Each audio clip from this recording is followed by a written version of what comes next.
India's ideas शिखर बैठक के online संवाद सत्र में पिछले कुछ सालों में अमेरिका और भारत के बीच मजबूत हुए संबंधों को लेकर दुनिया के लिहाज से विदेश मंत्री एस जयशंकर ने एक बहुत ही महत्वपूर्ण बात कही। उन्होंने कहा कि भारत और अमेरिका वैश्विक एजेंडा को आकार देने में सक्षम है।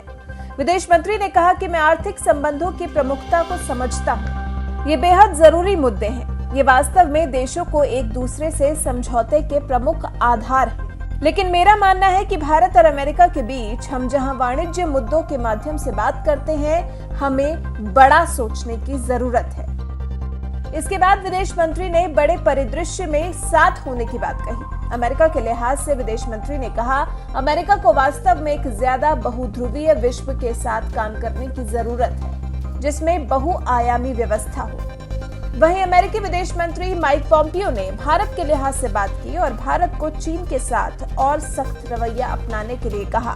लंदन से शिखर सम्मेलन में शामिल होने वाले पॉम्पियो ने कहा, भारत के पास चीन से ग्लोबल सप्लाई चेन बनने का एक अधिकार लेने का अवसर है। इसके अलावा टेलीकम्युनिकेशंस, मेडिकल सप्लाई और अन्य सेवाओं में चीनी कंपनियों पर निर्भरता कम करने का मौका भी है।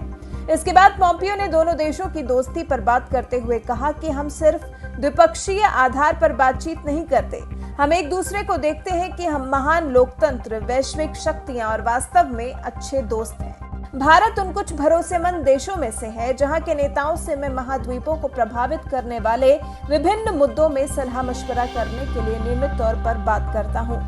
भारत और अमेरिका को दुनिया के दो सबसे बड़े लोकतंत्र बताते हुए दोनों के बीच सहयोग को गहरा करने के लिए इस पल का लाभ उठाने की बात अमेरिकी विदेश मंत्री की तरफ से की गई।